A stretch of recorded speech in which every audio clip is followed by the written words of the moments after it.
This week in the news, E3 ain't what it used to be. Mega Man Legacy Collection 2 is leaked, and the internet responds, alright. Injustice 2 roster is looking sweeter every day. NES Classic sells so well that Nintendo shuts it down to protect us all, and more. It's the news of the week.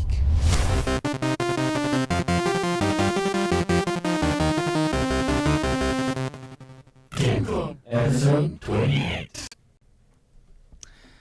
Well, this week in the news, we should start with E3. It's just around the corner. We're about to enter into May, and E3 is in June, so pretty close. As we get closer to E3, it becomes more and more apparent that it ain't what it used to be. Isn't that right, Chris? Nobody's going. Oh, no. Oh, no. The old gray mare. It used to be the biggest thing. Remember that? Yeah. Now a whole bunch of companies don't even care. Yeah. They're like, what are you talking about, bro? But the big ones. Yeah, I mean, EA. EA doesn't technically have a presence at E3. It does have sort of its own conference that happens just before E3. Doing our own thing. FW is not even going to be there. Yeah. I don't think Activision has any plans. Period. In what I saw something that said that they have a booth. Okay, they have a booth. Yeah, they just announced or whatever. That we'll have a booth. It's one 8-foot table with 2 folding chairs. Yeah, like Activision on a trifold. They're sending Josh and James. Yeah. Nintendo for quite a few years, they go to E3, but they don't blow it out like Sony and Microsoft do. They do their own Nintendo Directs, which are videos that they edit and put out, and so they don't. Which are awful. Yeah, they don't do big conferences like the other ones do, but they will have a booth with a couple of games at E3. Did you say there was something about Blizzard, Chris? No, I didn't. Which one does Bethesda. Bethesda. Bethesda. Josh was saying that they're having a Bethesda land. Bethesda has some big announcements coming, and I doubt any of them will be Elder Scrolls 6, so I don't care. With all of our Bethesdians. Do you think one of them will be Doom 2? It'll be Fallout VR. What about no Oculus Rift? No, wrong company. Oculus Rift won't be at E3. Yeah, but you know what? They got their own problems right now, don't they? You know who will be at E3? Everybody with $150 because it's open to the public now. Tickets are $149.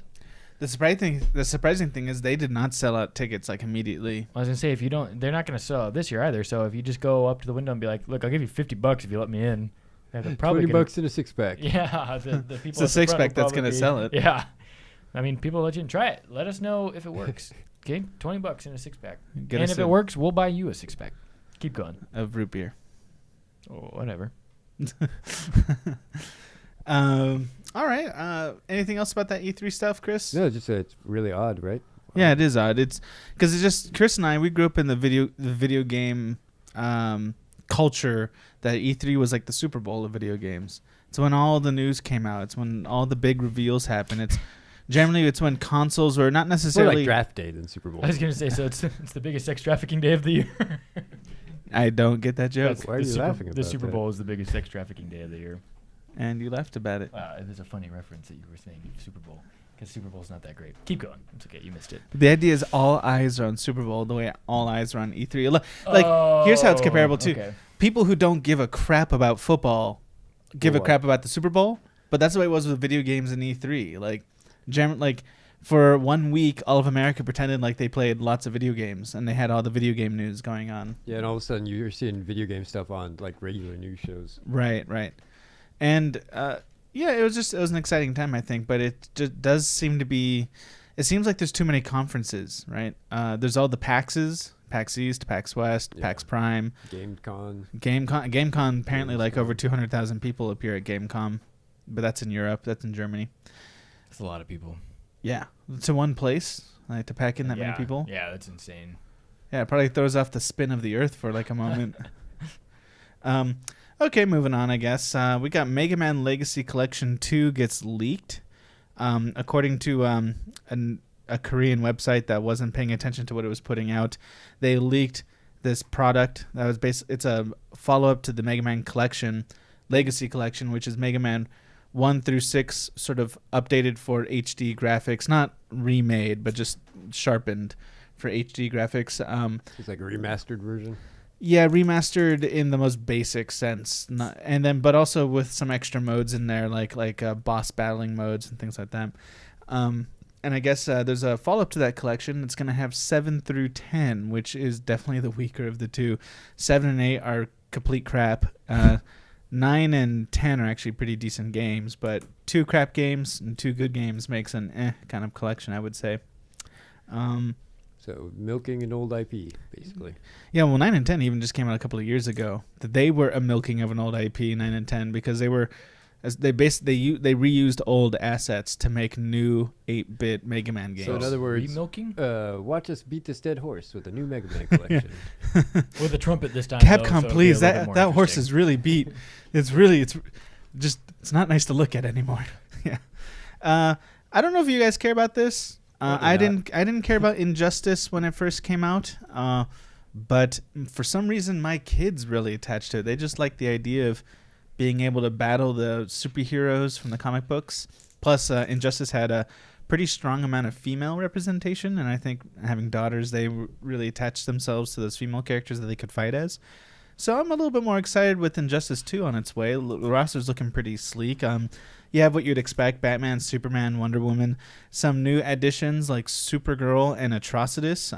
Atrocitus is a Red Lantern, so most people have heard of the Green Lantern. The Red Lantern is the Lantern Corps based on rage and anger and want for revenge. That sounds like fun. That's not a female character, right? Not Atrocitus. Okay, good.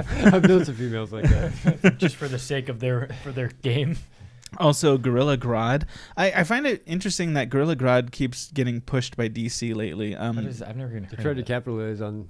Imagine a smart talking gorilla who's smarter than most humans. They're trying to capitalize on the Harambe popularity. Yeah, that's true, maybe.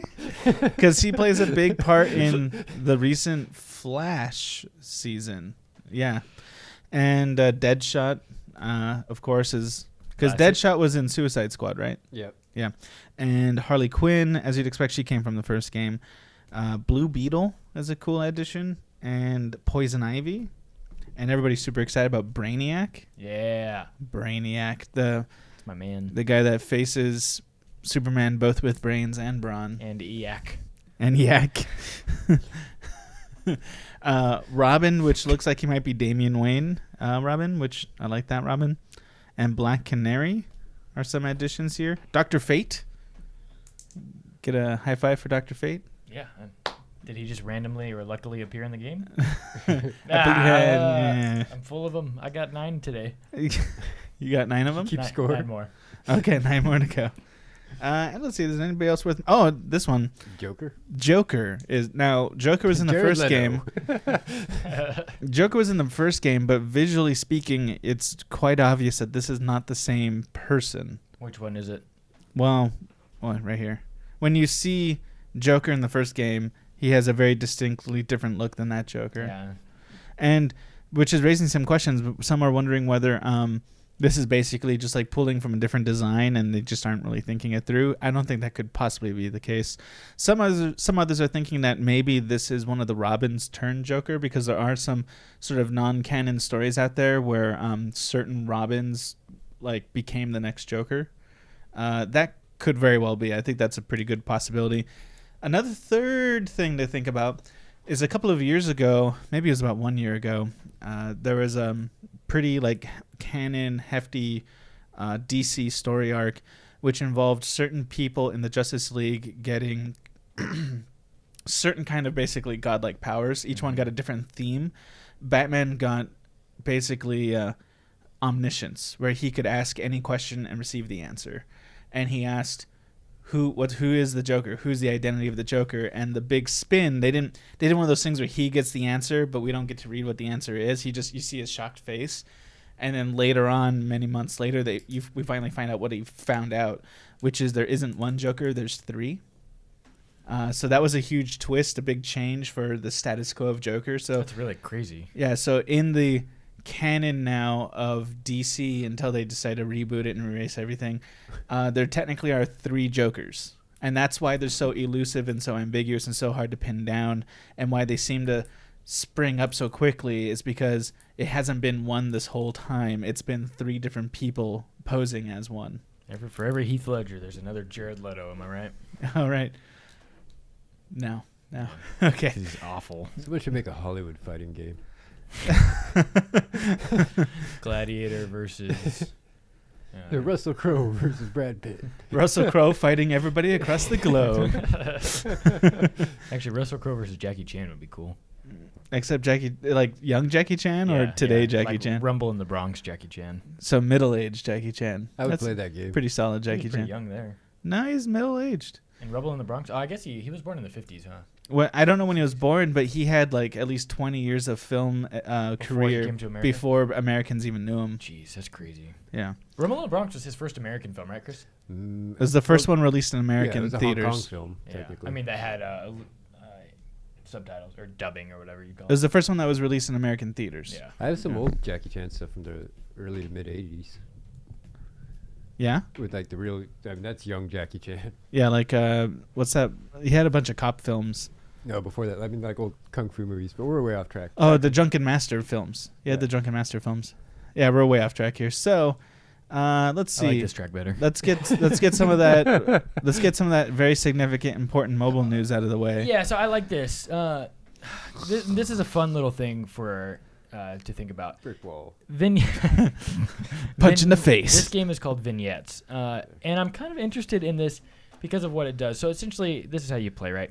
Quick little intro. Maybe your game starts off with a table lamp, right? And it's just a picture of a table lamp on your phone screen. I love lamp. And you tap the shade and you spin it, or you turn the lamp as a whole, right? And you just kind of manipulate this object. Or you throw it at your wife in a drunken rage. Jeez. Oh, man. That was a good Easter you had, though. So you turn the lamp and you look at it and see the different, variations or whatever. And then maybe you're looking at the red of its body, like maybe the lamp shade or the lamp itself is red, and then it blots out to the yellow of the lamp shade itself. And then you turn it the other way and you keep turning, and then all of a sudden, as you're turning it, kind of through the shape and the pattern through which you've turned it, it turns into a light bulb, right?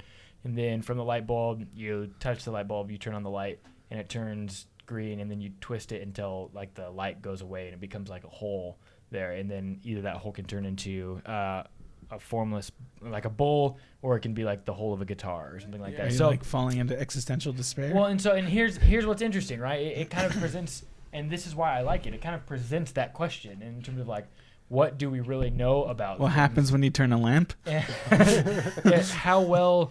I got a lamp over here. Let's turn it and see what happens. I'm borrowing a lot of this from Wired.com's article, but they really encapsulate my thoughts on it in the same way. The idea of staring into the abyss. Literally, what do you really know about a lamp anyway? Have you ever really looked at it? Isn't it weird how pear-shaped they usually are? Hey, who first came up with the lampshade idea? So it kind of just transforms you, or transport lamps. Somebody has literally a socket and a light bulb. Somebody's literally made a video game out of getting really high and thinking about dumb things, and just kind of putting all that together and seeing where it takes you. And so nowhere. That's where it takes you to snacks. Right. So it's got Doritos. Everything just turns into Doritos at the end.